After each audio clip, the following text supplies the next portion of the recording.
Hello, and welcome to The Sleepy Scholar. I'm so glad you're here. Maybe you're tucked under the blankets, curled up on the couch, or just winding down after another long orbit around your own daily sun. Wherever you are, this is a little corner of the night where science speaks softly, and time itself slows down just enough to let curiosity breathe. Tonight, we're stepping into one of the strangest, most mind-bending stories the universe has to tell: time, dilation. The idea that your seconds, your minutes, your very heartbeat might not tick the same way for someone else. It sounds like science fiction, but it's woven into the fabric of reality itself. Don't worry, this isn't a math class at midnight. Think of it more like slipping into a dream where clocks stretch and stars keep secrets, and all you need to do is listen. If it keeps you awake, at least you'll have the universe's oddest bedtime story to think about. A fair trade, I'd say. Before we begin, if you enjoy these calm little journeys into science, it would mean the world if you tapped the like button, subscribed, or left a comment sharing where you're watching from and what time it happens to be in your corner of space-time. All right? Take a deep breath. Let the noise of the day fall away, and let's step into the strange, stretchy world of time. Okay, let's start with something you can feel right now. Place a hand on your chest. Do you notice that thump-thump? That's your heart, casually keeping time like the drummer in a jazz band who doesn't even need sheet music. Boom, boom, boom! It's steady, reliable, a rhythm that's been running since before you were born, and, fingers crossed, will keep going for a long time after. We often think of time as something outside of us. We point to clocks on walls, watches on wrists, or the glowing digits on our phones, as if they're the gatekeepers of the universe. But your body? It's running its own internal schedule. Every pulse, every breath, every blink. These are your original timekeepers.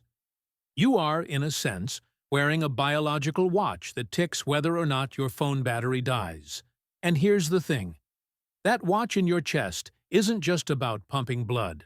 It's a living metronome. Your heart is measuring out seconds, guiding your organs, syncing with your brain. Without it, you wouldn't just be late for work, you'd miss the whole show. But here's where it gets fun. That sense of steady time you feel inside? Physics gives it a side eye and says, not exactly. Because as consistent as your heart feels, time itself isn't this unshakable universal drumbeat. It bends, it flexes, it even argues with itself. Think about this. When you say a second, what do you mean? On your wristwatch, it's the tick between two numbers. On your phone, it's a digital blink. But those are just devices counting something deeper. A second in physics is defined by, brace yourself, how many times a cesium atom wiggles. Seriously. Scientists picked cesium because its atoms vibrate at a perfectly consistent rate, like a cosmic pacemaker. 1 second equals 9,192,631,770. Oscillations of a cesium, 133 atoms electrons. Try fitting that on a stopwatch. Now compare that to your heart. On average, it beats about once every second.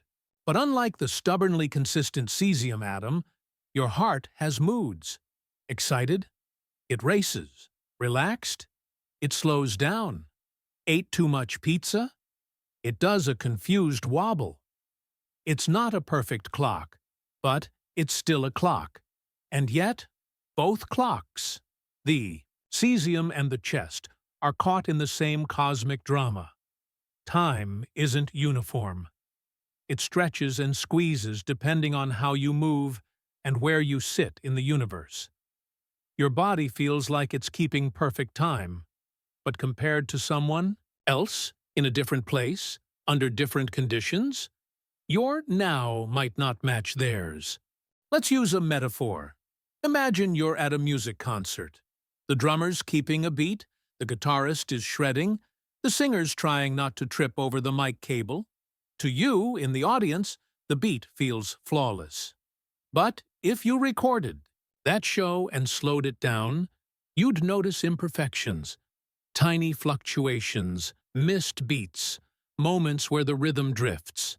That's time. To your everyday senses, it feels smooth and regular.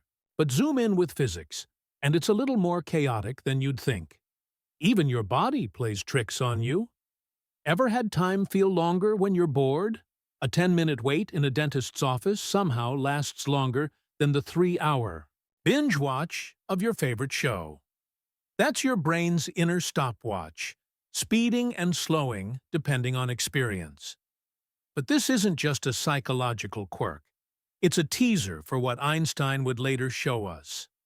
Time is relative. Picture this. You're sitting at a cafe, sipping coffee, scrolling on your phone. Across the street, a bus zooms by. From your perspective, your coffee is still. Your heart beats once per second. All's well. But if someone on that bus looks at you, things change. They see your heartbeat slowed down. Your whole personal clock ticks differently because you're in different frames of motion. This isn't science fiction. It's the foundation of Einstein's special relativity. The faster you move, the slower time flows for you compared to someone else. Your body becomes a weird kind of time machine without you even pressing any buttons. And before you think, cool, so if I sprint really hard, I can stay young forever? Sorry, you'd have to move at speeds close to light for the effect to be noticeable. Jogging around the block might buy you a trillionth of a second over your couch potato friend. Technically true, but not worth bragging about at parties. Your heart doesn't know any of this, of course. It just keeps ticking, unaware that its rhythm is subtly different depending on where you are. Climb a mountain, and the weaker gravity there means your clock ticks a hair faster than someone at sea level. Drop down near a black hole, and your clock slows to a crawl. Your chest, in other words, is constantly telling you your time. But that time isn't the universe's time. This is why physicists love to say that time isn't absolute. It's personal. Your chest is keeping your rhythm, and my chest is keeping mine, and while we can compare notes, we're never perfectly in sync. It's like trying to clap along with someone in a giant stadium. From far away, you'll both clap, but the sound takes time to travel. To you, you're in perfect unison. To someone in the middle, you're slightly off. Whose rhythm is right? All of them. That's the trick. Here's another angle. Your body is a collection of clocks. Not just your heartbeat, but your breathing cycle, your circadian rhythm, the way your cells divide. Even your stomach has a schedule. Ever notice how it grumbles like clockwork right before lunch? But all these clocks run at different speeds and can drift apart, like a band that forgot to rehearse together. Jet lag is basically your body saying, hey, the sun says one thing, but my organs are still on another channel. Your heart might adjust quickly, but your liver is sulking in a different time zone. This makes the whole idea of one steady time feel a little suspicious. If your own body can't agree on what time it is, why should the universe? Let's pause and have some fun. People sometimes ask, if time slows down the faster you move, could you technically live forever if you just kept zooming around at light speed? The short answer, no.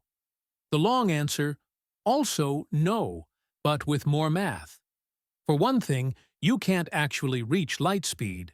You'd need infinite energy.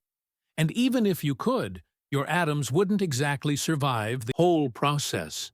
So immortality through cardio is off the table.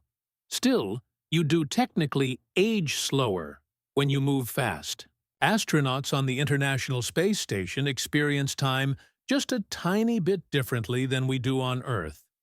After 6 months in orbit, they come home younger by about a fraction of a second. Which means, yes, space travel is technically a wrinkle cream, just not a very efficient one. Here's the fascinating takeaway. That steady thump in your chest isn't wrong. It's your body's way of telling you, this is my time. But physics invites you to step back and realize there is no single, universal, master clock in the sky. There's just a patchwork of ticking hearts, oscillating atoms, and swirling galaxies, all keeping their own versions of the beat. The magic is that they all coexist. Your body trusts its rhythm. A cesium atom trusts its wiggles. A black hole trusts nothing but itself. And somehow, it all works together to form the cosmic symphony we call time. So, as you sit here, feeling the steady percussion in your chest, know this. It's not just a heartbeat. It's a tiny drummer marking your passage through a universe where time isn't as rigid as it looks. You're carrying your own little clock, one that will speed up, slow down, or drift depending on where your journey takes you.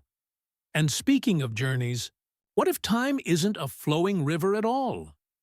What if it's something stranger, something stitched into space itself, bending and stretching around you? That's where we're headed next, into the river that does not flow. Imagine standing by a riverbank. The water slides past you, smooth and endless, heading somewhere far away.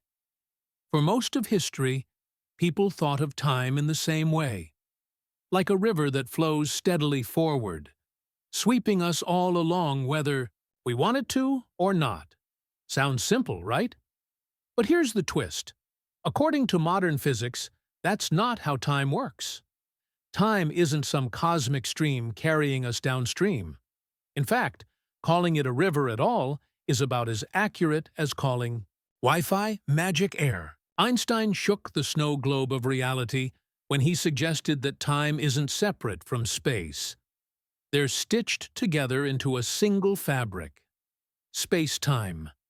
Picture it like a giant sheet stretched across the universe, only it's not flat and boring. It bends, it curves, it flexes. Your morning coffee cup sits on it. The Earth spins across it. Galaxies swirl inside it.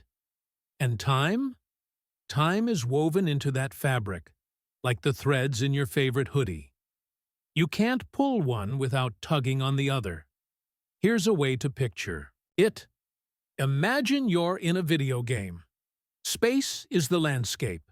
Mountains, valleys, awkwardly rendered trees.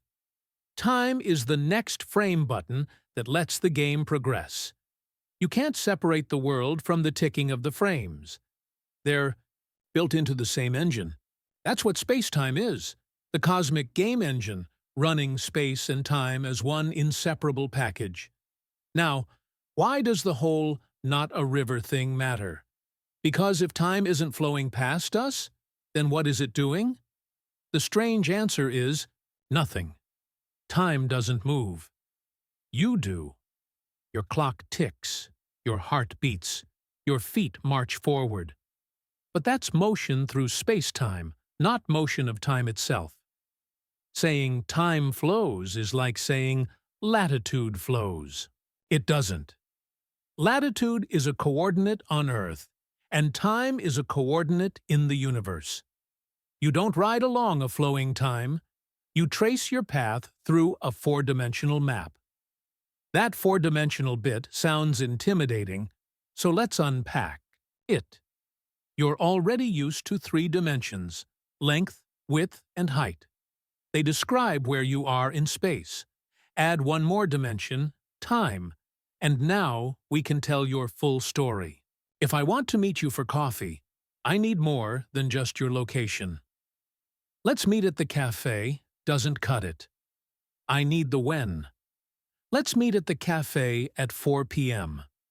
Now I've pinned you down in space-time. Without time, space is just an empty stage where no one shows up. With time, the play begins. But unlike the stage of a theater, this space-time fabric bends.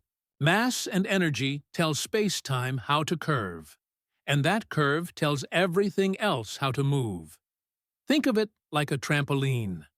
Put a bowling ball in the middle, and the fabric dips. Toss a marble across, and it spirals inward. That's how planets orbit stars, how moons orbit planets, and why black holes are basically bowling balls on steroids. But here's the kicker. When space-time curves, it isn't just the paths of objects that change, it's time itself. And this is where the river metaphor officially sinks. If you're standing on the trampoline near the bowling ball, time for you runs differently than it does for someone at the edge. Your seconds might not match theirs. The river idea says we're all floating downstream at the same speed. Space-time says, nope, your seconds depend on your position in the cosmic fabric. Here's a mind-bending thought experiment. Imagine you and a friend are standing on opposite sides of the Earth. Both of you look up at the night sky and watch the stars. From your perspectives, time feels the same. But zoom out to a satellite, hovering above the planet, and it would see subtle differences. The Earth's mass curves space-time more near the surface than farther out. So clocks on the ground run a little slower than clocks in orbit. Not by much. You're not missing birthdays, but enough that GPS satellites have to account for it. Otherwise, your phone would tell you that you're in the middle of a lake when you're actually at a coffee shop. Still not convinced that time isn't a river? Think about frozen moments. If time really flowed, we'd expect the past to wash away, lost forever. But in physics, the past still exists. It doesn't vanish into some cosmic drain. Those moments remain etched into the fabric of space-time, like old pages in a scrapbook. You can't flip back to them in practice, but according to the math, they're still there. Likewise, the future isn't some rushing torrent barreling toward you. It already exists in the fabric, waiting for you to arrive. Creepy? Comforting? Depends on how you feel about knowing your Friday afternoon nap is already sewn into the universe. Let's bring in an everyday analogy. Think of space-time as a map of a city. The streets, intersections, and alleys are all laid out. You, the traveler, walk across it, choosing which turns to take. Time isn't the road carrying you forward. It's the direction you move through the city. Everyone has their own path, some straighter, some loopier, but the city itself doesn't flow. It just is. This also explains why scientists talk about time as relative. It's not just about speed. It's about position in space-time. Imagine being at a theme park. You and your friend split up. One of you goes on the roller coaster. The other waits in line for funnel cake. When you meet up an hour later, you've both spent an hour, but it didn't feel the same. For the coaster rider, the hour was intense, fast, heart-pounding. For the funnel cake enthusiast, it was slow, boring, maybe sticky. That's a psychological version of relativity. The universe takes it further. Motion and gravity literally alter how much time passes. Now, if you're tempted to ask, okay, but what's the real time then? The answer is, there isn't one. No universal clock keeps the beat for everyone. Instead, there are countless clocks, each tied to their motion and position. The universe doesn't play favorites. Your wristwatch, a pulsar star ticking out, radio waves, and an atomic clock on Earth all keep their own versions of the beat. The magic is that physics knows how to translate between them. It's like everyone speaking their own dialect, but the universe has subtitles. Let's toss in a little humor here. This whole idea makes being late a lot more philosophical.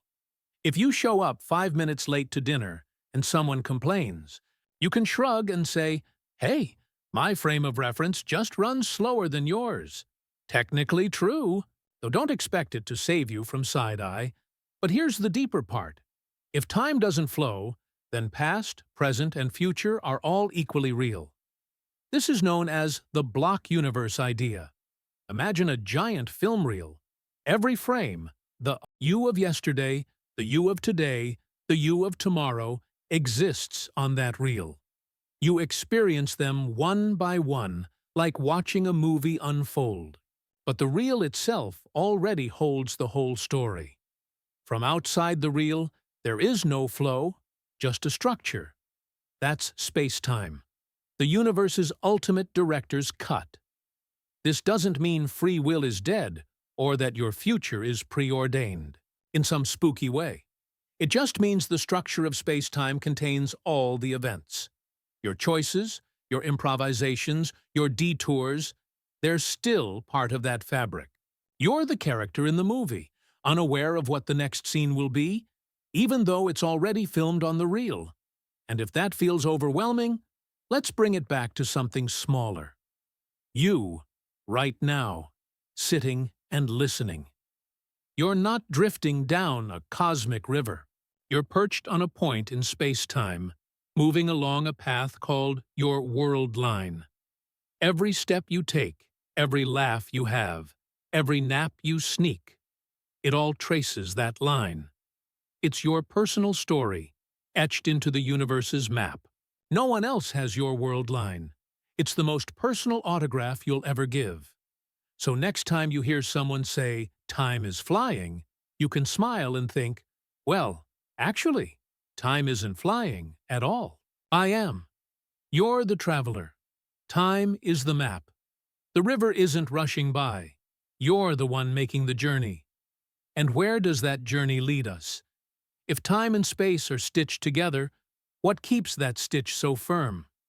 What rule makes the fabric hold, keeps the map consistent, ensures the universe doesn't unravel?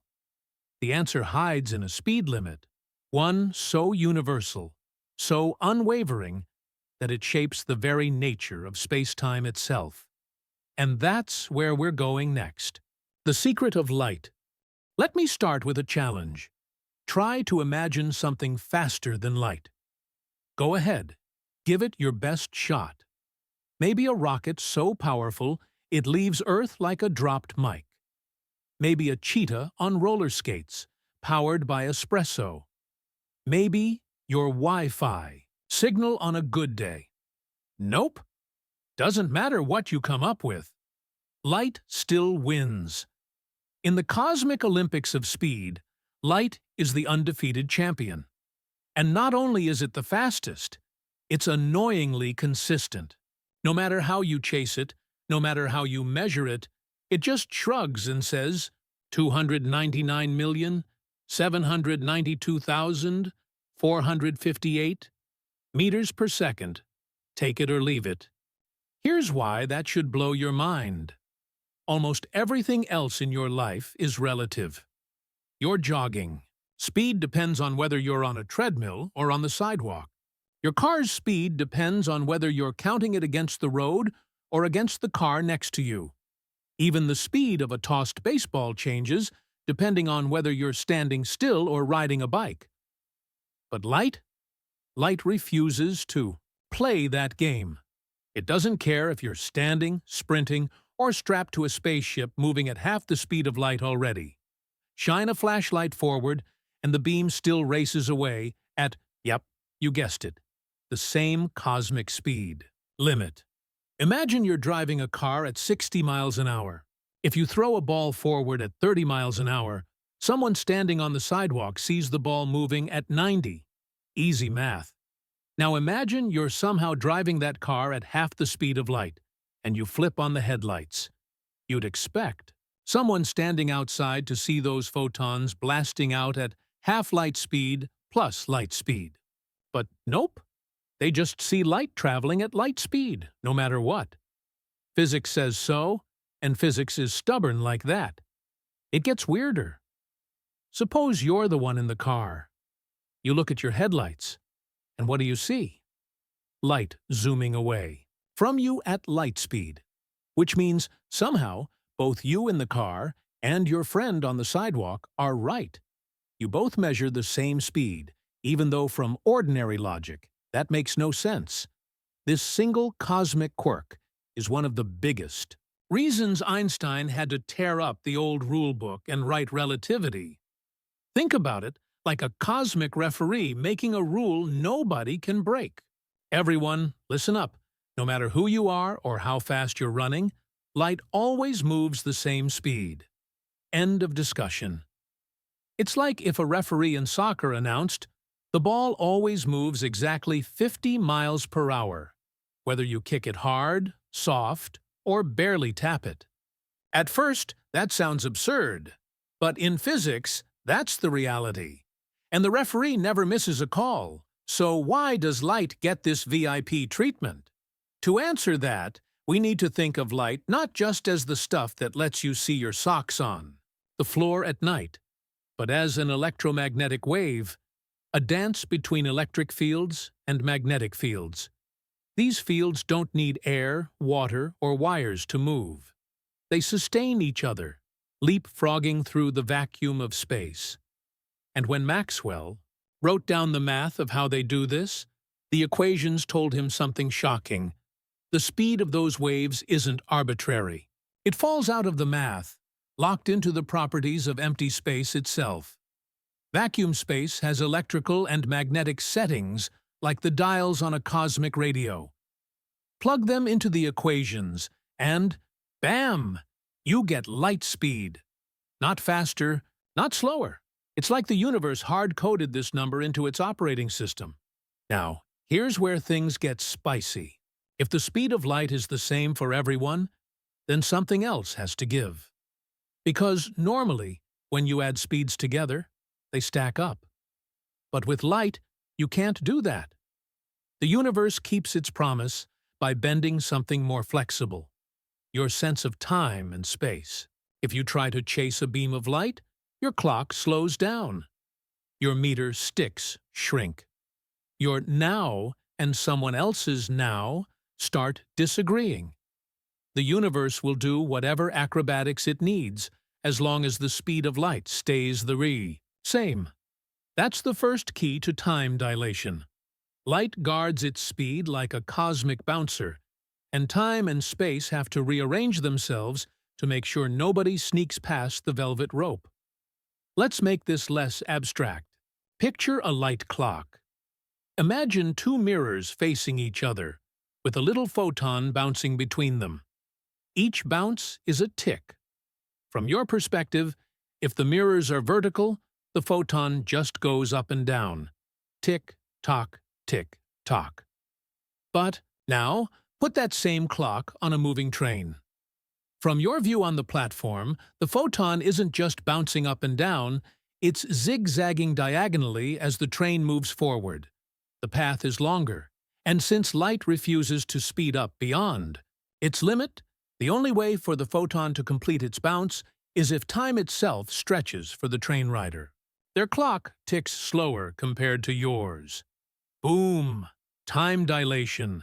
Thanks to light's stubborn loyalty, you don't need trains and mirrors to see the consequences. Every time your GPS guides you to the nearest taco shop, it's correcting for the fact that satellites orbiting Earth experience time differently. Without factoring in relativity, your phone would put you hundreds of meters off course. Light's consistency is the reason engineers had to bake Einstein's ideas right into the system. So next time you make it to the restaurant without wandering into a river, thank the speed of light. Let's throw in a playful analogy. Light speed is like that one friend who insists on being on time no matter what. Everyone else might get delayed, speed up, or dawdle. But this friend always shows up, exactly when they say they will. If you try to cheat and arrive early, they'll just adjust reality so you can't. You could sprint, hitch a ride, or teleport in your imagination. Doesn't matter. They'll still meet you right on the dot, and you'll swear they never broke. A sweat. Another fun twist. Light speed isn't just fast, it's the fastest possible. It sets the universe's ultimate speed limit. You can't go faster, not because your rocket doesn't have a big enough engine, but because the rules of reality forbid it. It's like trying to roll a 7 on a standard 6-sided die. Doesn't matter how hard you throw, it's just not in the cards. For anything with mass, reaching light speed would require infinite energy. Infinite, as in forever trying to fill a bottomless coffee cup. Not happening. Photons, though, get a free pass. They're massless, so they don't need energy. To reach light speed, they simply exist there. Born at the finish line, always racing, never slowing. From their perspective, and this is truly wild, time doesn't even pass. A photon created in the core of the sun and absorbed in your eye millions of years later hasn't experienced any time at all. For the photon, it left and arrived in the same instant, even though from your point of view, it crossed 93 million miles. Light has its own version of existence, one that defies our normal sense of duration. And here's where your brain might do a backflip. Because light defines the structure of space-time, it's also the messenger of causality. It decides what can affect what. Shine a flashlight across a room, and you're not just illuminating dust particles, you're tracing the outer boundary of influence. Nothing can outrun that wave of photons. They're the ultimate cosmic speed cops, making sure cause stays ahead of effect. Without light speed as the universal cap, physics would be chaos. You could read this sentence before I typed it, or knock over a glass before reaching for it. The speed of light keeps reality from turning into a blooper reel. Let's make it relatable.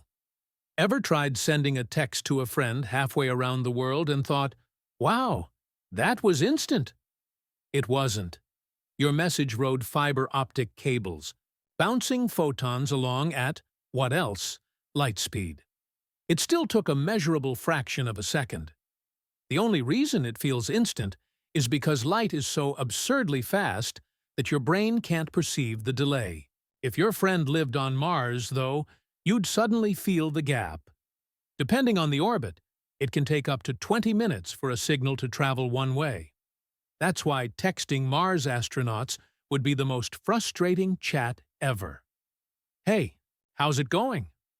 "Wait 20 minutes. "Fine. You?" "Another 20 minutes. Forget conversations. By the time you agree on a pizza order, you've missed dinner. So the speed of light isn't just trivia. It's the backbone of physics. The reason time bends, the reason space curves, the reason cause doesn't stumble behind effect. It's the cosmic rulebook written in glowing letters. And it's non-negotiable. You don't have to like it, but you do have to live by it. The next time you flick a light switch, think about it.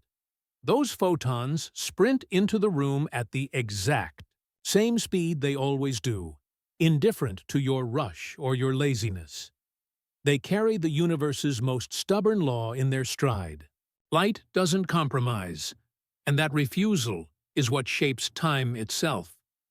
And speaking of time, if light is the reason clocks can stretch and seconds can disagree, then what happens when you start moving fast enough to feel that stretch?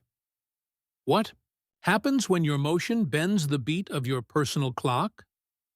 That's where we're heading next. When motion bends the clock.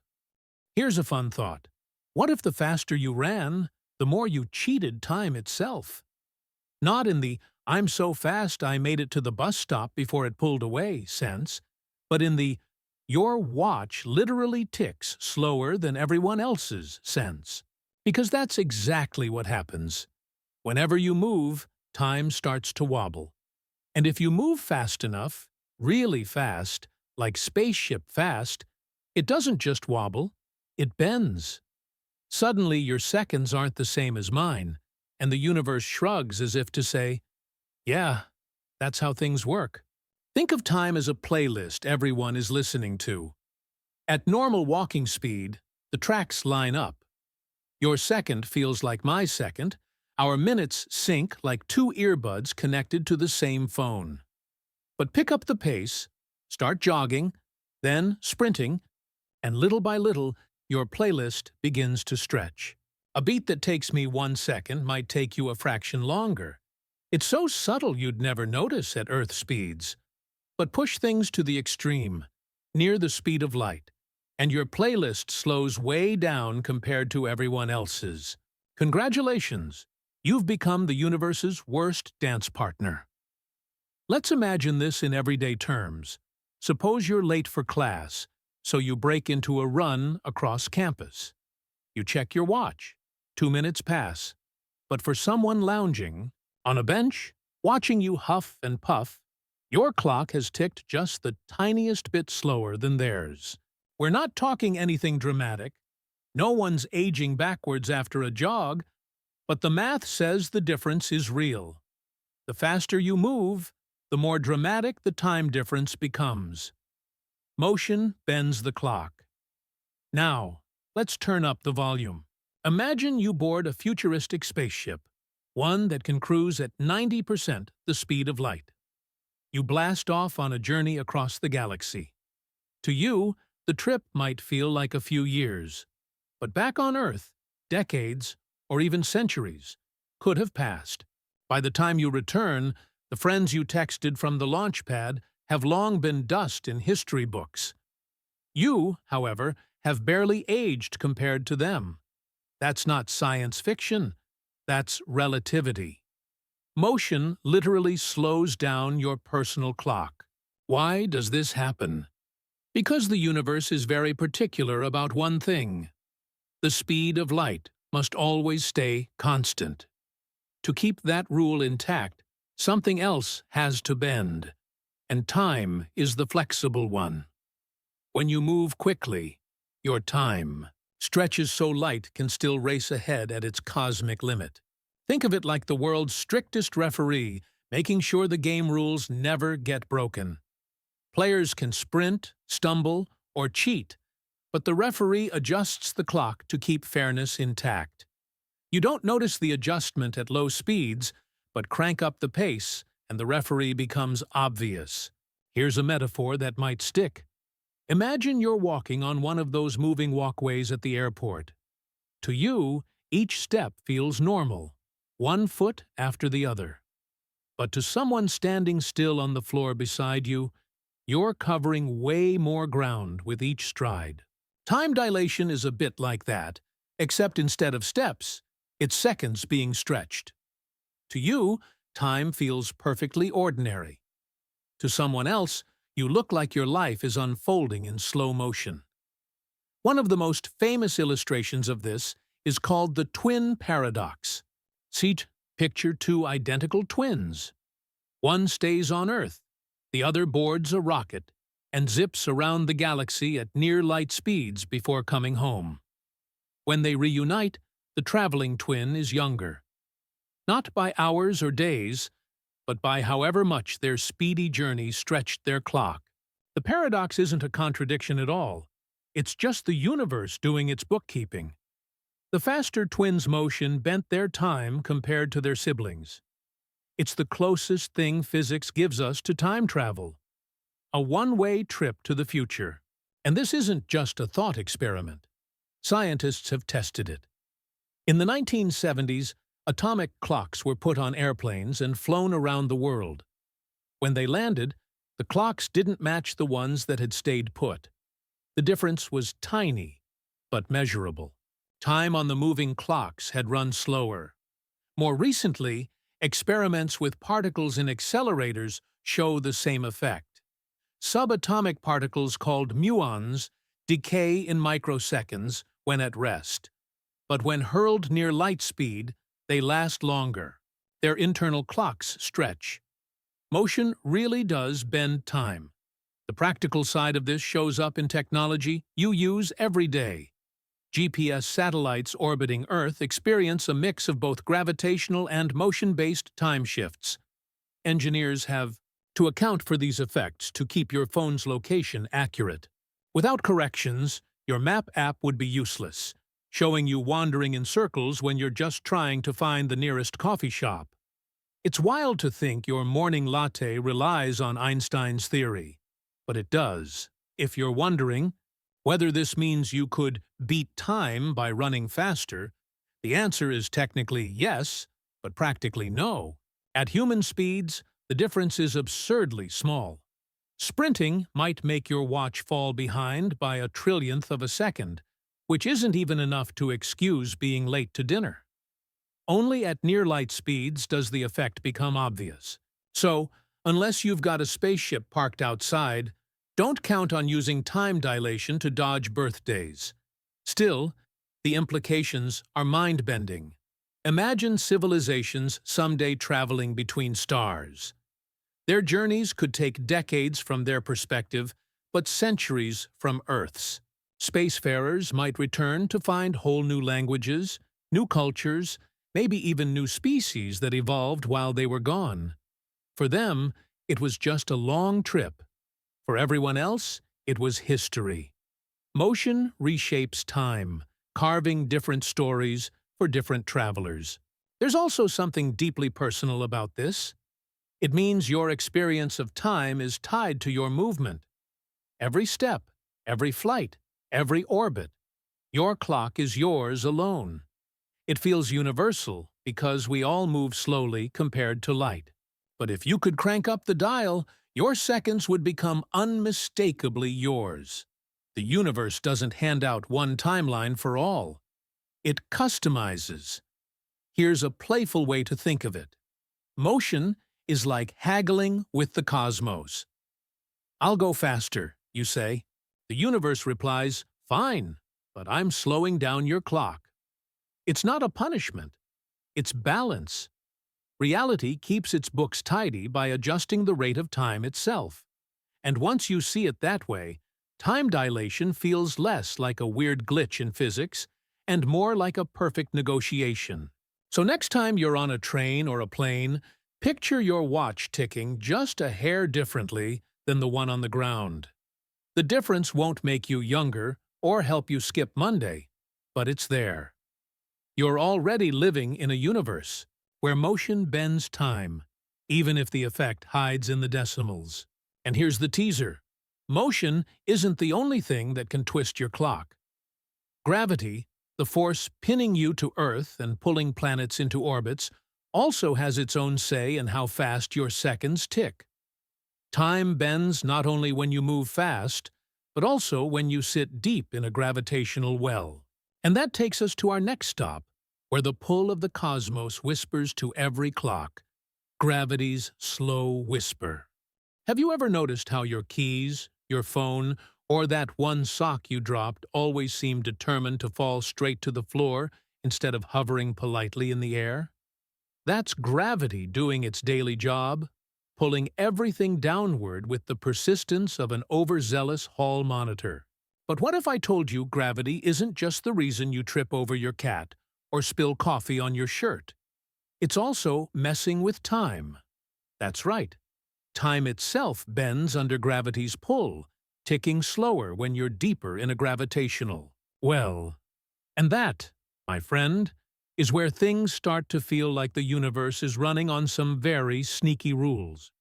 We tend to think of gravity as weight. It's the heaviness in your backpack, the reason your shoes hit the ground, the invisible hand keeping the moon in its orbit. But Einstein revealed it's more than a simple tug. Gravity is really about curves in the fabric of space-time. Picture a trampoline with a bowling ball in the middle. Drop a marble on the edge, and it spirals inward, Not because the bowling ball is grabbing it, but because the trampoline is warped. Space and time behave the same way. A planet like Earth presses into space-time, and everything around it, including you, rolls along the curves it creates. Now here's the kicker. Time itself runs slower in those dips. Imagine you're standing at the bottom of a valley. The clock in your hand ticks, but compared to a friend perched high on a mountaintop, your seconds pass just a little slower. Not enough for you to notice during your lunch break, but measurable with precise equipment. Gravity isn't only pulling you down, it's leaning on your seconds, stretching them like taffy. The stronger the gravity, the more sluggish time becomes, and this isn't abstract theory. We've measured it. In labs, scientists put atomic clocks at different elevations. The one closer to Earth's center, the one sitting in a slightly stronger gravitational pull, ticks slower than the clock higher up. Even a difference of a few meters is enough to register.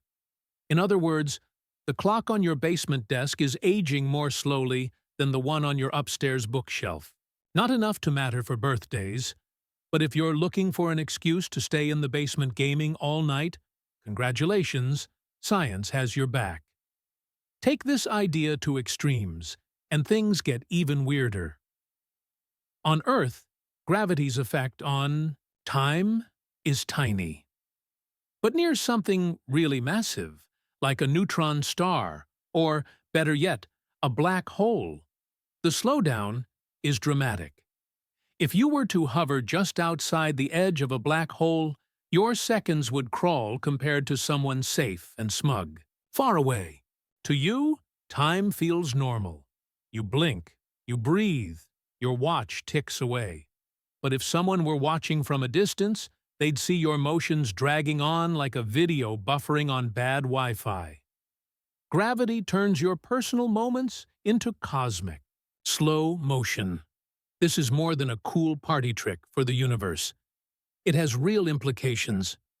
Satellites orbiting Earth sit farther from the planet's center, so they experience slightly weaker gravity. Their clocks tick faster than ours on the surface. Engineers running GPS systems have to constantly correct for this difference. If they didn't, your phone's navigation would get confused in minutes, and you'd find yourself taking a scenic detour into a lake while just trying to reach the grocery store. Gravity's hand on time is woven into the tools you rely on every day, even if you never think about it. Let's play with a thought experiment. Suppose you had two friends. One lives in a skyscraper penthouse, the other in the lobby. They're both born on the same day, blow out candles together every year, and argue over who gets the bigger slice of cake. But according to physics, the friend upstairs is aging ever so slightly faster, because their clock is farther from Earth's center and less squashed by gravity. Over a lifetime, the difference is ridiculously small, measured in nanoseconds, but it's there. The upstairs friend technically gets more time. So, if you're jealous, just ask to swap apartments. Now, before you start worrying about whether lying down makes you younger than standing up, keep in mind these differences are tiny here on Earth. But on a cosmic scale, they matter. The universe writes its history with these distortions. The stars and galaxies we see are shaped not only by motion, but by the deep wells of gravity tugging on time itself. That means, when we look at light from distant galaxies, we're not just peering across space, we're peering across distorted time. Here's a fun twist. This effect also means astronauts who spend time in orbit come back ever so slightly younger than if they'd stayed on Earth. Why? Because even though they're moving fast, which bends time one way, they're also farther from Earth's gravity, which bends time the other way. Their personal clocks balance between the two influences. It's like the universe saying, "Sure, go float around up there, but I'll keep the books balanced." The results have been measured with astronaut twins, showing tiny but real differences in aging. The poetic part is this. Every valley, every mountain, every star, every black hole. Each one creates its own rhythm of time. The universe doesn't. Hand out a single beat for all of us to march to. It lets gravity sculpt unique tempos. Time isn't uniform. It's a landscape, a terrain you can climb or descend, with your seconds stretching or shrinking depending on where you stand. That realization reshapes how you think about your own experience. Your now is truly yours, carved by where you are, how high you are, and the invisible pull of the planet beneath your feet. And if all this talk of warped time feels like too much, remember, you already live in it. Every moment of your life is steeped in these distortions. Gravity's slow whisper is part of your story, whether you're sipping coffee on the ground floor or staring out from an airplane window. The difference may be subtle, but it's always there, shaping the rhythm of existence. So what happens when you mix these two forces? The bending of time by motion and the stretching of time by gravity. That's where things get really fascinating. And to understand the paradoxes and puzzles that follow, we'll need a thought experiment so famous it's practically a science legend. Two siblings, one rocket ship, and a reunion that doesn't add up. The twin paradox awaits. Imagine if your sibling went on vacation and came back younger than you. Not, they got a haircut and suddenly look fresh, younger, but literally fewer birthdays. On the clock, younger. Would you call them out for cheating?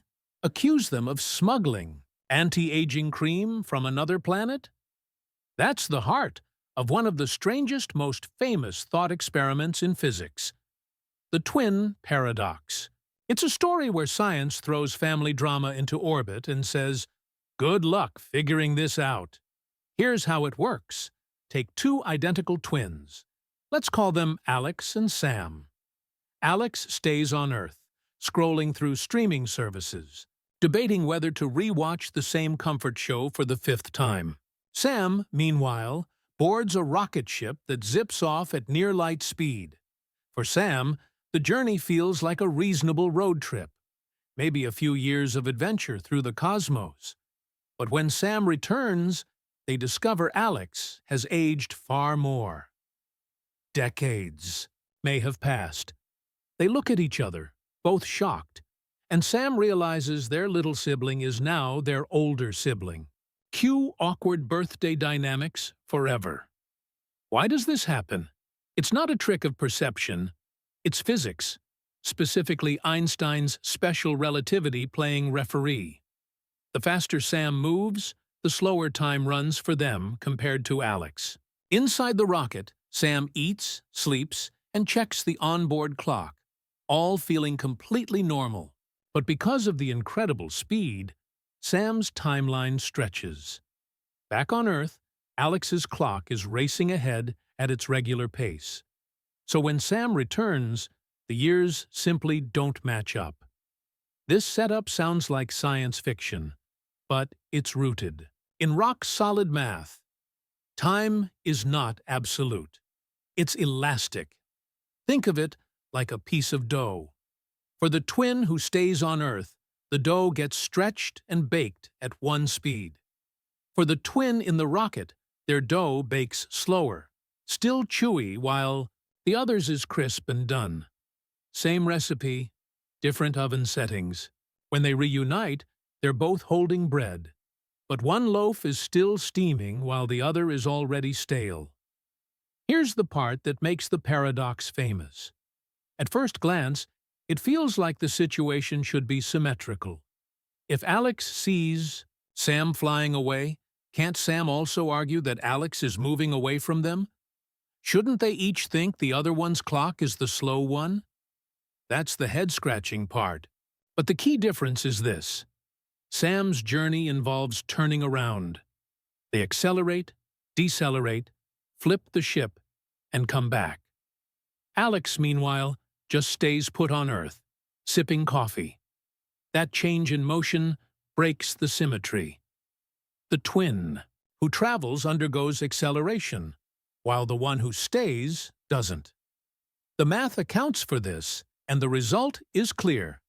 Sam really does age less. The paradox isn't a contradiction.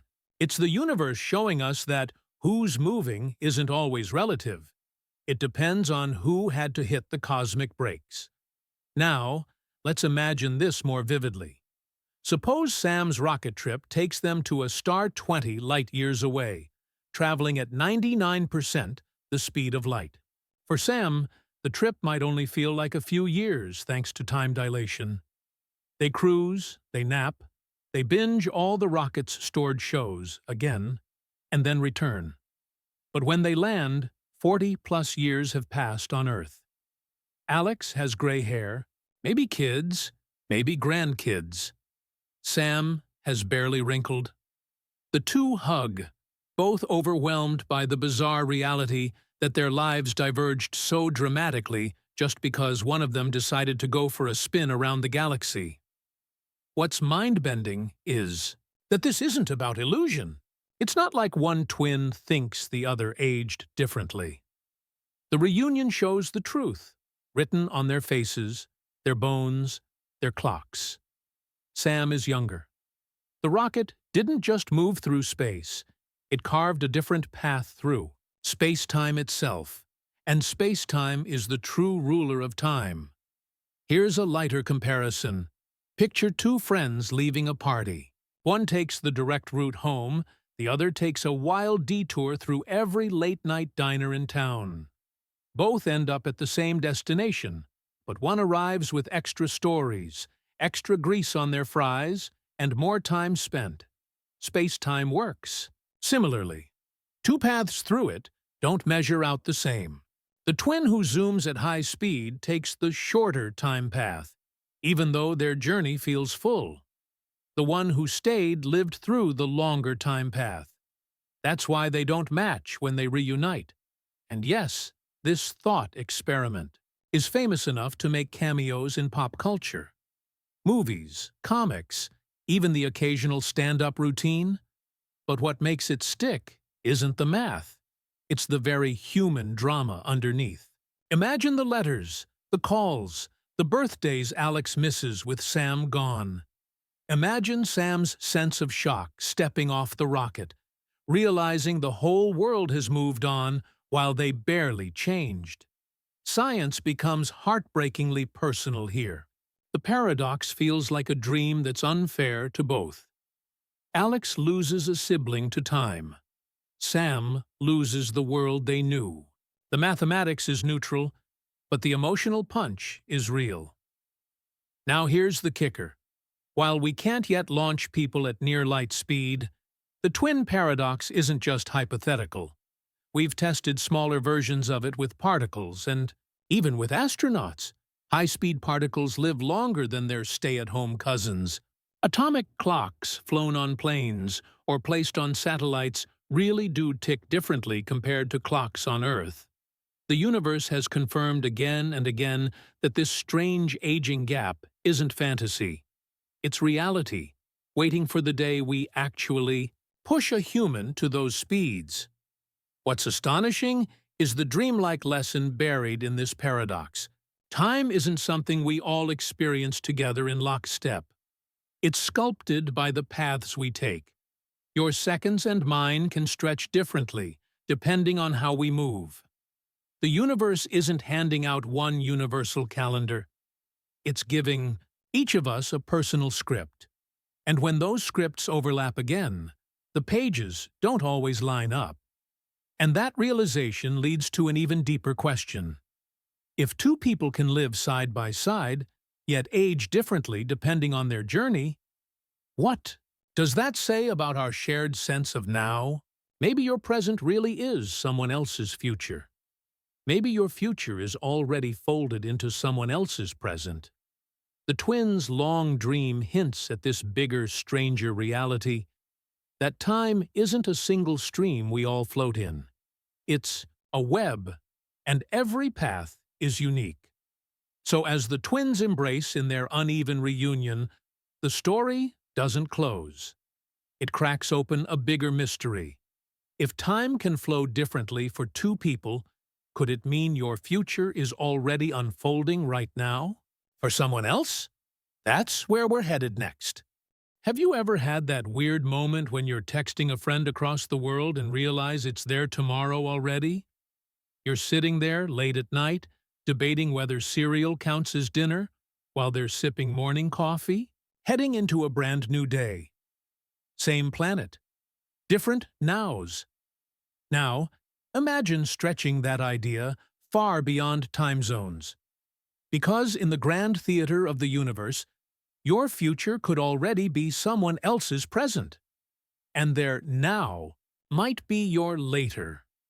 Trippy? Absolutely. But this isn't just a philosophical musing. It's baked into the physics of relativity. Here's the core of it. Time doesn't tick the same for everyone, everywhere. The way you're moving and where you sit in the universe shape your experience of now. To you, your life feels like a clean line, one second after another, stacked neatly like a playlist you can't shuffle. But physics says there isn't a universal now that covers everyone. Instead, your present is stitched together with your location and your motion, which means what you call the present might already look like the future, or the past, for someone else zooming through space on a different path. Think of time like a giant loaf of bread. You live your life in slices, one after the other. It feels obvious that your slice is the one everyone else is chewing on too. But nope, someone else, moving differently, is biting into a completely different part of the loaf. They might already be munching on the slice you'll get tomorrow. And you? You might still be savoring a slice they've already left behind. Same loaf, different meals. This leads us to the idea physicists call the relativity of simultaneity. Fancy phrase, simple idea. Two events that feel like they're happening at the same time for you might not line up as simultaneous for someone else moving differently. Imagine you're watching fireworks. Two rockets explode, one on the left, one on the right. To you, they're perfectly synchronized. But for someone speeding by in a fast train, the left one goes first, the right one second. Both perspectives are correct. There's no cosmic referee blowing a whistle to say, nope, this person's right, that one's wrong. Time doesn't have a universal scoreboard. So what does this mean for your everyday sense of reality? It means that your present isn't some golden standard stamped by the universe. It's local, personal. The seconds you're living are woven into your specific path through space-time. Meanwhile, someone else's path might already dip into what you'd call the future. It's like two people at a concert standing in different spots. One hears the bass first, the other catches the vocals. Same song, staggered experience. No contradiction, just perspective. Let's ground this with a little scene. Picture 2. Astronauts floating in space. Astronaut A is lounging on a station orbiting Earth, munching freeze-dried strawberries. Astronaut B is cruising in a ship zooming close to light speed. For astronaut A, it's Tuesday afternoon. For astronaut B, moving differently through space-time, the slice of reality they experience might already align with what astronaut A will only call Wednesday. To B, A's tomorrow is already here. They're both right, each in their own timeline. The strange part is realizing that tomorrow isn't waiting in the wings. It already exists for someone else. If this sounds a bit like time travel, you're not wrong. Relativity blurs the tidy borders between past, present, and future. They're not separate rooms you walk through one at a time. They're more like neighborhoods on a map. Depending on how you move, you cut across different streets, visit different corners. Your journey decides which part of the neighborhood you call now. Someone else's route might already be strolling through the block you haven't reached yet. And here's where the poetry kicks in. This means that your future is already out there, laid out on the fabric of space-time. You just haven't walked into it yet. Meanwhile, someone else may already be brushing shoulders with it. The moment you'll call next week's sunrise? For another traveler, it might already be part of their daylight.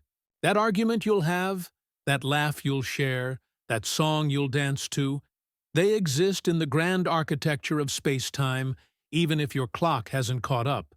It's humbling and a little dizzying. We like to think of the future as unwritten, a blank page waiting for us to scribble on it. Relativity says the page is already there, tucked into the book, whether you've flipped to it or not. The story of your life stretches across space-time like a long thread, and you're simply moving along it, stitch by stitch. But don't worry, this doesn't mean your choices don't matter, or that you're stuck in a predetermined script. It just means that time isn't the same for everyone. Your present is unique, stitched together by your motion and position. It's yours and no one else's. And that, paradoxically, makes every moment even more precious. Now, if you're wondering, does this mean someone could peek into my future? Sort of, but not in the fortune teller sense. Relativity doesn't let you send text messages back in time or sneak previews of lottery numbers. What it does mean is that the structure of space-time contains all the slices, yours, mine, and the universe's. Each traveler moves through it differently. The idea that your future could already be someone else's now is less about spoilers and more about perspective. Think of it like two hikers exploring a mountain. One is farther along the trail, already enjoying the view from the ridge. The other is still down below, winding through the forest. For the hiker above, the sunset is already unfolding. For the one below, it's still hidden by trees. The sunset exists for both. It's just that one has reached it earlier on their path. The mountain doesn't change. The difference lies in where each hiker stands. The more you sit with this, the stranger it feels. If there's no universal now, then the universe is less like a ticking clock and more like a vast stage where every scene exists at once. You're just walking through your part of the script, in your own time zone of reality. And every motion, every breath, places you in a unique frame, one nobody else shares exactly the same way. So the next time you check your watch and say, right now, it's 8 p.m., remember that now is just your corner of the cosmic neighborhood. Somewhere else in another frame of time, someone's now is already your tomorrow. You're not late, you're not early. You're simply tuned into your own slice of the universal loaf. Which raises the next question. If our nows are scattered and overlapping, what happens when we actually use this knowledge in everyday life? What happens when the shifting clocks in space don't just create fun paradoxes, but start steering the technology we rely on? To answer that, we have to look upward, at the satellites circling above us, where time dilation isn't just theory, but daily maintenance. If you ever get lost in a new city, you probably don't thank Albert Einstein when Google Maps rescues you from circling the wrong block for the third time. But you should, because the reason your phone knows whether to steer you left, right, or accidentally into a fountain is thanks to relativity. That's right. Every time your GPS politely whispers, "Turn right in 300 feet," you're hearing the distant hum of Einstein's equations, keeping satellites honest. Here's the hidden story. About 20,000 kilometers above your head, satellites are whipping around Earth at thousands of miles per hour. Each one carries atomic clocks, hyper-precise timekeepers that make your wristwatch look like it belongs in a cereal box. Those clocks tick differently than the ones on Earth. Why? because they're caught between two competing effects of relativity. Motion slows clocks down, but weaker gravity speeds them up. Out there, farther from Earth's pull, gravity has a softer grip. The result? The clocks on satellites actually run faster than yours by about 38 microseconds per day. Microseconds, you might think. That's nothing. But here's the catch. If engineers didn't correct those tiny differences, your GPS would send you wildly off course. We're not talking miss the driveway wrong. We're talking end up 50 miles in the wrong direction wrong. Imagine asking for the nearest coffee shop and winding up in a desert with nothing but cacti and regret. Thanks to relativity, your phone stays on track. Einstein may not have predicted iPhones, but his math is quietly babysitting your location, services every single day. To visualize this, think of the Earth as a giant stage with dancers moving in perfect rhythm. Down here, on the floor, we're grooving to one tempo. Up there, the satellites are on raised platforms, hearing the same music but slightly remixed, sped up just enough to throw everything off if left unchecked. The only way to keep the choreography smooth is for engineers to constantly adjust the beat, syncing the cosmic playlist. Without those fixes, your Uber would never find you. Your food delivery would wander the neighborhood like a lost pilgrim, and pilots would have to dust off old-fashioned paper maps. It's strange, isn't it? Time dilation feels like something exotic, reserved for astronauts or sci-fi dreamers, yet it's literally in your pocket. Every time you use GPS, you're depending on engineers who wrestle with Einstein's relativity before breakfast. They bend mathematics so that your phone can bend space into directions. The invisible dance of satellites overhead is proof that cosmic physics doesn't live in an ivory tower.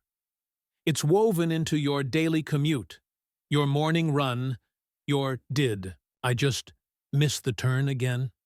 moments. And let's pause for a second on how weird this is. We humans are walking bundles of forgetfulness. We leave keys in the fridge. We burn toast. We forget birthdays. Yet, as a species, we casually manage a network of satellites correcting their clocks with relativity so that billions of people can find pizza at midnight. That's wild. Civilization's priorities are basically 1. Don't get lost. 2. Make sure pizza arrives hot. 3. Oh, and maybe explore the universe. Now, the irony is delicious. Gravity, the same force pinning you to your chair, is quietly tweaking. Time's tempo just far enough away that we notice the difference. The satellites float in a place where Earth's pull is weaker, and that loosened grip stretches time ever so slightly. Their seconds are longer than ours. You, on the ground, experience a slower clock, hugged tightly by Earth's mass. It's as if we're all dancers again, but those of us pressed against the stage feel every step heavier, every beat slower, while those farther up bounce with ease. The engineers didn't just stumble on this problem, they had to prepare for it before GPS even launched. Einstein had already warned the world, time is flexible. Build a system of orbiting satellites and their clocks will drift away from Earth's. And so, corrections were baked into the system from day one. That's why GPS isn't some half-broken, glitchy toy. It's a daily demonstration of relativity, in action, humming smoothly above our heads, never demanding applause. This also means that when you walk down the street following those little blue directions, you're not just navigating your city. You're navigating space-time. The satellites overhead are constantly adjusting for differences in time caused by motion and gravity. And those adjustments ripple down into your pocket as arrows and turn-by-turn instructions. It's the universe's way of saying, welcome to relativity, human. You're already living in it. The beauty of this story is how unnoticeable it feels. You don't have to wrestle with equations, or argue with clocks, or send complaints to NASA. It just works.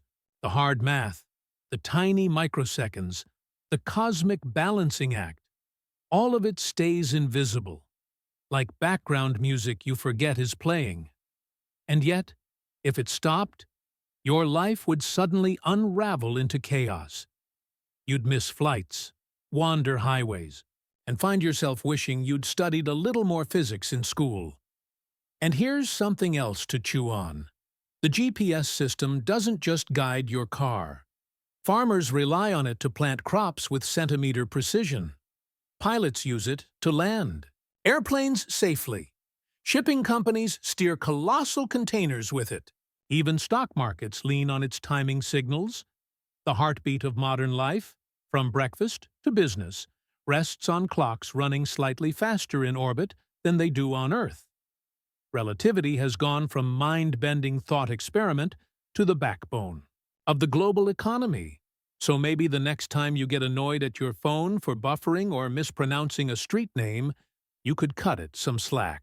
After all, it's literally coordinating with satellites moving thousands of miles per hour, correcting for time dilation, and whispering Einstein's equations just so you don't end up in the wrong neighborhood.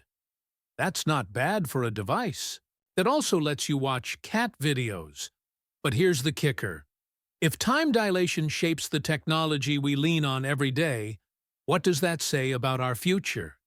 If relativity is already baked into pizza deliveries and farming, what happens when we start venturing farther, building cities in space or sending ships to other planets? Will time itself become part of the design of civilization?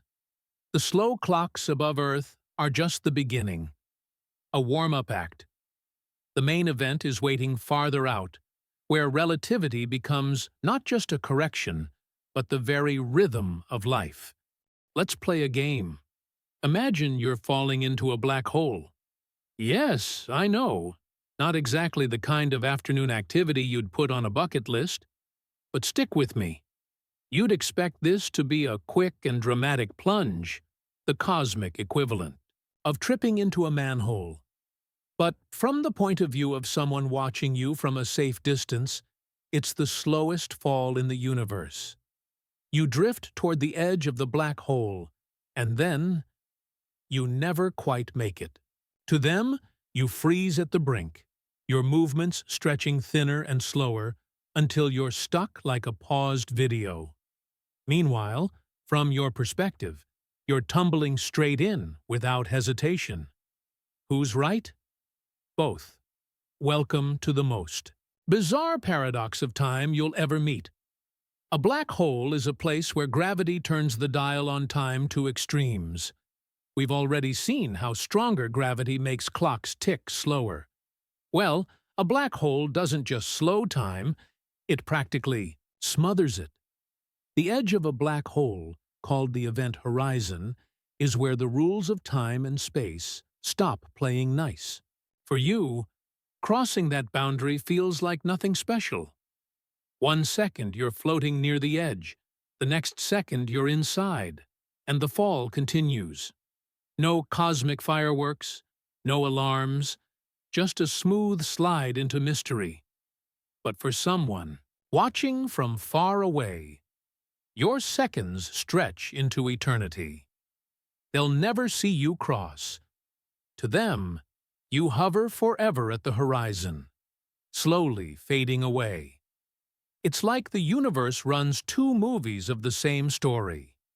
One for you, one for everyone. Else, and the endings don't match. In your personal movie, you fall in. In theirs, you're stuck in slow motion, an eternal cliffhanger. Black holes are directors with a cruel sense of humor. To understand why, let's talk about light. Light is the messenger of the universe, carrying information from one place to another. Near a black hole, the escape route for light gets twisted. The closer you get, the harder it is for light to climb out. At the event horizon, escape becomes impossible. That means the signals from your clock, your heartbeat, or your awkward wave goodbye all stretch longer and longer as they fight their way outward. By the time they reach your friend watching from afar, those signals are slowed, red-shifted, drawn out into an endless fade. You're not frozen in reality. You're frozen in their ability to see you. This isn't just theory. Astronomers have captured indirect evidence of it. Light skimming close to black holes is warped and stretched, smeared across the spectrum like taffy. The famous images of glowing rings around black holes, the so-called shadows, are signatures of light twisted by this extreme warping of space-time. What looks like a still frame is actually the last desperate glow of photons caught in the grip of an unstoppable pull. Now, what about you, the brave soul actually falling in? From your perspective, nothing magical happens at the event horizon. Physics doesn't flip a switch. Your watch keeps ticking, your body keeps moving, and you don't notice any pause. In fact, the only strange thing is the view outside. If you look back, the rest of the universe seems to speed up. Stars whirl faster. Distant galaxies evolve in the blink of an eye. The deeper you fall, the more you see the outside universe racing ahead. It's like binge-watching cosmic history on fast forward while you sink into darkness. But here's the tricky part. Once you cross the horizon, there's no turning back. Not because the black hole has set up a fence with no trespassing signs, but because space-time itself is curved inward. Inside, all possible paths lead deeper in, the way all roads in a funnel lead to its narrowest point. Space doesn't just hold you, it guides you toward the singularity at the center, where equations predict density and gravity go off the charts. And when physics says we don't know what happens next, you know things have reached maximum weirdness. To wrap your head around this, imagine falling toward a waterfall. From far downstream, your friend sees you slowing as you approach. The edge. To them, it looks like you'll never quite tip over. But from your own perspective, you go straight over the lip. That's the black hole paradox in action. The difference is, unlike a waterfall, nobody sees what happens after the drop, because no light or signal of any kind makes it back out. Now let's add a dash of cosmic drama. Suppose you decided to orbit just outside the event horizon. Technically, you could, though you'd need engines firing constantly to keep from being pulled in. The closer you hover, the slower your time runs compared to everyone far away. Stay long enough, and when you come back, whole centuries might have passed in the outside universe while you've only aged a few days. It's relativity's ultimate time machine, though one with a rather unforgiving edge. Overshoot the orbit, and your time travel ends in a one-way trip. Even stranger, black holes may not just erase, they might store. There's an ongoing scientific puzzle called the information paradox. According to quantum theory, information can't be destroyed. Yet black holes seem to gobble everything without spitting it back. So where does the information go? Does it smear across the horizon, encoded in some subtle way? Does it escape as Hawking radiation, the faint glow predicted by Stephen Hawking? Or does the universe have a loophole no one's cracked yet? Scientists argue. Equations clash. Chalkboards groan under scribbles. Meanwhile, the black holes keep secrets with perfect composure. And this is where black holes stop being just cosmic vacuum cleaners and start being philosophers. They make us question what time even is. If one observer sees you frozen, another sees you falling, and the laws of physics shrug at the singularity. Then time isn't the straightforward stream we imagine. It's more like a hall of mirrors, each reflection true in its own frame, but none telling the whole story. The haunting part is how final it feels. Stand at the horizon, and you're balanced on eternity. To the universe, you never fall. To yourself, you're swallowed in moments. It's a contradiction that feels like standing in a cathedral of space, where silence and infinity blend. Black holes aren't just astrophysical objects. They're questions carved into the fabric of reality. And here's the cliffhanger. If black holes can pause time, stretch it, even blur the line between moments and eternity, what happens at the singularity itself? Do laws break entirely? Do we find a new kind of physics waiting, hidden in the dark? The fall into a black hole is only half the mystery. What lies at the center could rewrite our understanding of the universe. And that's where we'll turn next. Here's a strange thought. Your body is already a time machine. No, you can't climb into your rib cage, crank a lever, and end up in the Jurassic dodging dinosaurs. But every cell you carry is quietly running on its own clock. You are right. Now, a living experiment in relativity. Whether you asked to be or not. The catch is, your body isn't dramatic about it. Instead of flashing lights and DeLorean doors, it works in whispers of chemistry, rhythms of biology, and the steady beat of atomic decay. Think about your heartbeat for a second. That thump-thump in your chest is a metronome marking your personal time. But inside your cells, clocks tick even smaller. Molecules fold and unfold, DNA unzips, proteins assemble like Lego kits. It's an endless, microscopic symphony. And here's the kicker. None of those processes run on some universal stopwatch. They're influenced by relativity, just like satellite clocks or astronauts' journeys. Sure, you don't notice it while brushing your teeth, but deep down, time dilation has already left fingerprints on your biology. One way this sneaks in is through atomic decay. You've probably heard of carbon dating, the trick scientists use to figure out how old fossils are by measuring the slow breakdown of radioactive carbon. Well, your body is full of atoms, and some of them are unstable. They break down with clock-like precision, ticking away like subatomic hourglasses. But their ticking isn't absolute. High speeds or strong gravity bend their rate of decay. That means if your body were hurled near the speed of light or perched beside a monster black hole, those little atomic clocks would drift against someone else's back home. You are literally built from matter that keeps its own flexible time. Biology has its own flavors of relativity, too.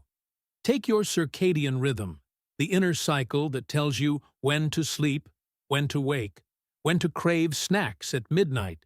You swore you wouldn't eat. That rhythm isn't rigid. It shifts if you travel fast enough or change gravitational frames. Astronauts on the International Space Station, for example, orbit Earth every 90 minutes. Their bodies are constantly negotiating between natural rhythms and the warping of time at their altitude. The results are tiny but real. Their cells repair, age, and adjust in slightly altered patterns. In other words, their bodies already act like time machines, syncing differently to Earth's beat. Here's where it gets oddly poetic. You might imagine time dilation as something exotic, happening only in far-off galaxies or in labs with particle accelerators. But your body is living, proof that time is elastic. Your cells don't march in lockstep with some cosmic standard. They bend with their environment. Every heartbeat, every breath, is part of a personal timeline that subtly diverges from everyone else's. You're not just traveling through time, you're weaving it uniquely. This idea gets even weirder when you think about DNA. Your genetic material doesn't just store instructions, it's a historical document. Each time your cells divide, your DNA accumulates tiny marks, like creases on a folded letter. Those marks aren't just chemical, they're temporal. They record how long you've been alive, how your cells have weathered their microscopic journeys, and in some sense, how time has passed for you. Imagine your DNA as a diary written in ink you can't read, where relativity sneaks in punctuation marks. Now, you may be wondering, okay, but how does this actually affect me? I'm not zipping around at light speed. True, but relativity doesn't need drama to show up. Scientists running experiments with precise particle clocks have proven that even walking up a staircase puts you in a different time frame from your feet below. Minuscule? Yes. Meaningless? Not really. Add those microseconds over billions of years, and you start to see why the universe refuses to hand us a single version of time. It hands us personal ones instead. That means your body is always aging on its own terms. Your cells tick along relative to your exact position, your exact speed, your exact gravity well. Your atoms decay on timelines no one else shares exactly. You are, right now, a pocket of unique time in the cosmos. Think about that. The way you grow older, the rhythm of your cells, the invisible chemistry in your blood. It's all part of a private schedule written into the universe. And just when you think biology might be immune to physics, consider this. Astronauts who spend extended periods in space come back with subtle differences in gene expression, cell repair, and biological aging compared to their Earth-bound twins. Time dilation isn't just a number on a physicist's chalkboard. It shows up in bodies, in bone density, in how DNA methylates. If you want proof that relativity and biology shake hands, just look at the human beings who've left Earth. Their bodies are living data that time dilation is a real, measurable influence on flesh and blood. In a way, this makes you wonder if life itself is a kind of negotiation with time. Cells work tirelessly to repair damage, slow decay, and stretch their lifespans. Every biological rhythm you have is an argument with entropy, a tug-of-war against the pull of time's arrow. And relativity adds another twist to the story, making sure the rate of that arrow depends not just on biology, but on your place in the cosmos. It's humbling, isn't it? You don't need to fly at near light speed to touch relativity. You're already built from clocks that don't tick the same way for everyone. Every second, your atoms are having quiet conversations with the laws of physics, negotiating how fast to age. And the answer is always, it depends, which brings us to a haunting thought. If your body is already a time machine, nudged and bent by relativity, then how far could we push this? What if future medicine learns to harness these effects? What if we could deliberately place our biology in environments that stretch time, slowing aging in a way nature only hints at? Would time travel stop being just physics and start being healthcare? The truth is, your body doesn't wait for science fiction to answer. It's living the answer every moment. You are a time traveler, not in the cinematic sense, but in the deeply personal one. Your heartbeat, your cells, your atoms, they all run slightly off-beat from the rest of the world. Your story is already stretched across space-time, marked by relativity in your very bones. And if that realization feels uncanny, prepare yourself.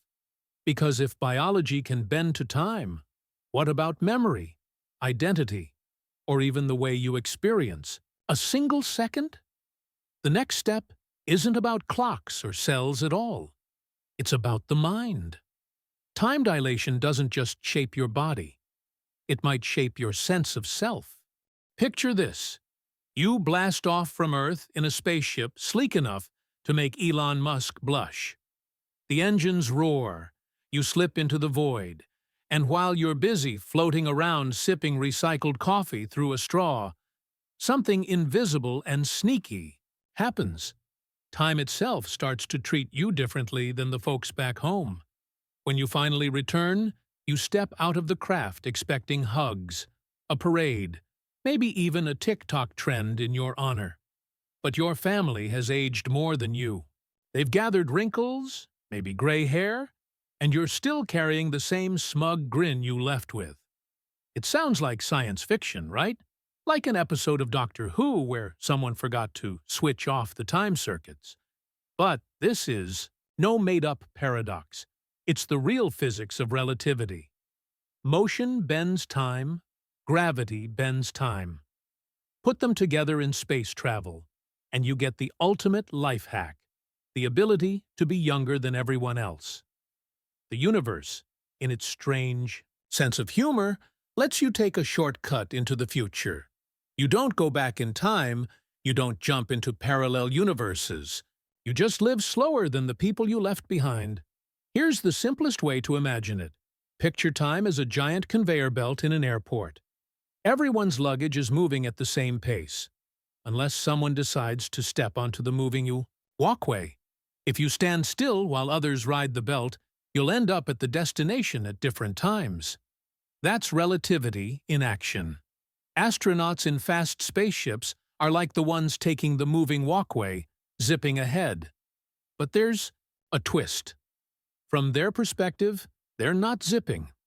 Their clocks tick normally, their hair grows, their fingernails need clipping. It's only when they come back and compare timelines that the weirdness reveals itself. This is the horizon of tomorrow, a boundary where your future can run faster or slower depending on the path you choose. Stay on Earth, and your tomorrow might arrive at one speed. Leave Earth and loop around the cosmos at near-light velocity, and your tomorrow drags its feet compared to the one waiting for your loved ones. It's as if the universe decided that future isn't a fixed appointment. It's a flexible booking. To ground this in reality, let's talk astronauts. They don't just get cool suits and bragging rights. They actually live out this phenomenon, though on a small scale. Because the International Space Station zips around Earth at about 28,000 kilometers per hour, astronauts age just a smidge less than we do on the ground. We're talking milliseconds, tiny but measurable. With atomic clocks, they literally experience the horizon of tomorrow from a slightly different angle.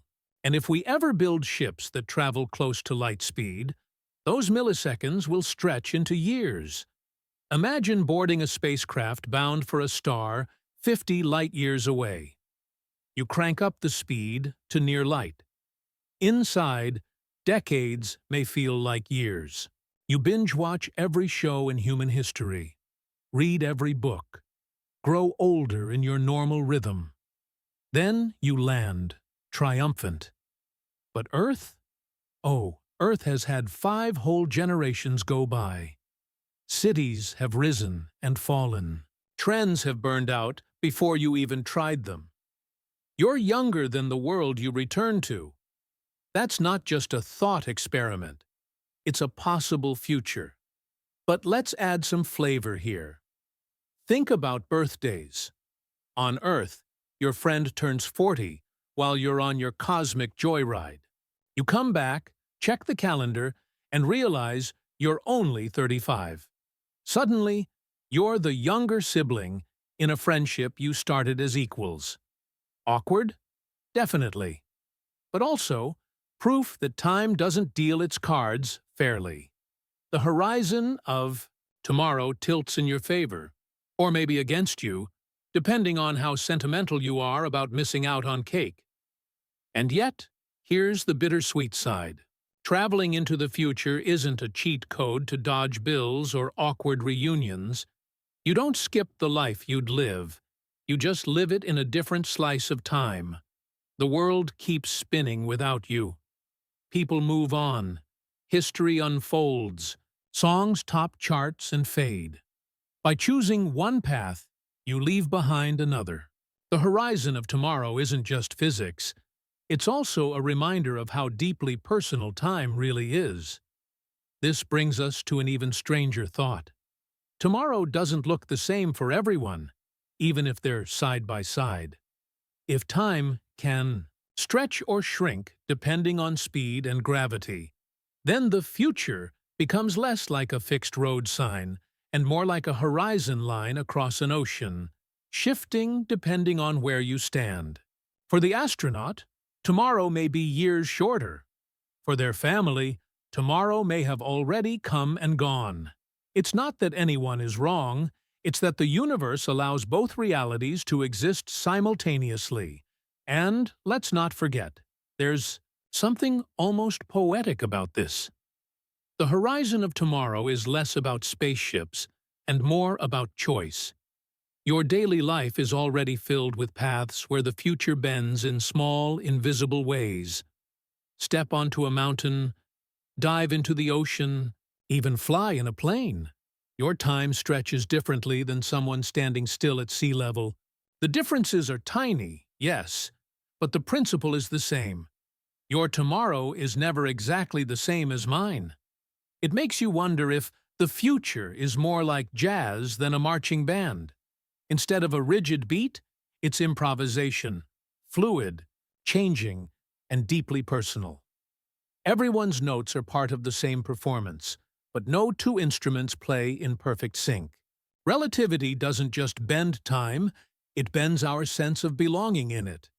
So the horizon of tomorrow isn't just a line in space, it's a reminder that time itself is elastic, and you are part of that elasticity. If one day humanity does board, ships, and stretch its tomorrows into centuries, the strangeness won't only be in the physics. It'll be in the reunions, the relationships, the shocking realization that your timeline and mine have always been unique tapestries, stitched by relativity's quiet hand. And perhaps that's where the awe really lives, not in rockets or clocks, but in the simple recognition that your tomorrow, my tomorrow, and the universe's tomorrow are never identical. They're variations on a theme, each bending toward its own horizon. But wait, what if that horizon doesn't just bend time? What if it bends the very structure of reality? Beyond physics, there are hints that tomorrow may hold more mysteries than relativity alone can explain. And that's where we're headed next, into the realm where time and existence might be stitched together by something even stranger. Right now, as you sit reading these words, someone else's right now is already your later. Somewhere, a star you see twinkling in the night sky has already burned out, its obituary still traveling toward us across space. Someone else's present is your past, and your present, it might already be someone else's future. That's the strange gift of time dilation. It takes our neat little timeline and stretches it like pizza dough, revealing that there is no single, universal now. We like to think of the present as solid ground, like standing on a patch of concrete where the future hasn't yet arrived and the past is safely behind us. But physics shrugs and says, "Sorry, pal, your concrete is more like quicksand." The moment you call now is slippery, subjective, and not nearly as uniform as your wristwatch suggests. Think about it. If you text your friend across the world, the message bounces off satellites, races through cables, zips across continents, and finally lands in their hand. By the time they see your now, a sliver of your life has already passed. You've already blinked, maybe scratched your nose, maybe regretted sending that meme. Your now is never truly theirs. Multiply that across the cosmos, and you realize the present isn't a single stage where we all stand. It's a patchwork quilt stitched from countless threads, each slightly out of sync. Here's where it gets weirder. Imagine two people waving at each other from different planets. Their waves might look synchronized, But in reality, one's wave may already belong to the other's past. And yet, from each perspective, both feel perfectly present. It's like a cosmic comedy of bad timing, except the universe doesn't apologize for the punchline. Scientists describe this with something called the block universe idea. Picture time as a giant four-dimensional loaf of bread. Every slice of it, past, present, future, already exists. You're just moving through it one piece at a time, like a hungry traveler slicing into a cosmic sandwich. To you, only the slice in front of your nose feels real, but the rest of the loaf is still there, waiting. The future isn't later in this model. It's already baked in. You just haven't bitten into it yet. Of course, this sounds unsettling. If the future already exists, does that mean you're stuck? That free will is just an illusion? Before you start spiraling, remember, physics might hand you the bread, but you're still the one who gets to chew it. Knowing the loaf is there doesn't mean the taste is predetermined. You still decide how much butter, how much jam, whether you nibble or devour. The mystery of time isn't about stealing your choices. It's about revealing that those choices are stitched into the universe in ways you can't see all at once. This brings us back to the present you cannot see. Right now, countless nows unfold beyond your reach. A child is being born. A star is collapsing. Someone is laughing at a joke you haven't heard yet. You exist in a symphony of presence, but you only ever hear your own instrument. It's humbling, isn't it? The very moment you cling to as real is just one note in an orchestra so vast you can't even begin to imagine the score. And yet, maybe there's comfort in this. Time's strange elasticity doesn't make your life less meaningful. It makes it richer. Your now might be small, but it's part of a cosmic choreography. A dance where every step, yours, mine, the galaxy's, fits into a pattern too large for us to see. The fact that your future could already exist doesn't steal its magic. If anything, it makes the act of living it all the more miraculous. You're walking into a script that is somehow written and unwritten at the same time. Think of it like sleep. Every night, you close your eyes, drift into dreams, and wake hours later as though time folded in on itself. Dreams compress, expand, distort time. You accept it without panic. In a way, waking life isn't so different. The present you know is just one dream stitched into countless others. The next moment will arrive whether you chase it or not. And, somewhere, someone else's dream is already the reality you're waiting for. So maybe the present you cannot see is not meant to be solved like a riddle. Maybe it's meant to be felt, like the warmth of sunlight you can't hold, or the rhythm of music you can't trap in a jar. The universe doesn't hand us certainty. It hands us mystery, wrapped in equations and stretched across the stars. And in that mystery, we find wonder. As this series draws to its close, here's the thought worth carrying with you. Your now is never the only now. You are stitched into a fabric where every thread is alive in its own rhythm. You're not late. You're not early. You're exactly where you need to be in the endless quilt of time. And maybe that's the secret all along. Time isn't just something to measure with clocks or equations. It's something to live, moment by slippery moment, knowing that somewhere out there, another version of now is unfolding. You may never see it, but it belongs to you all the same. So, as you lie down tonight and let sleep take you, remember this. You are part of a universe where the present is bigger than your eyes can hold. Tomorrow is already out there, stitched into today. And when you wake, you'll step right into it, carrying with you the quiet awe that time, like sleep, belongs to every dreamer, each in their own rhythm.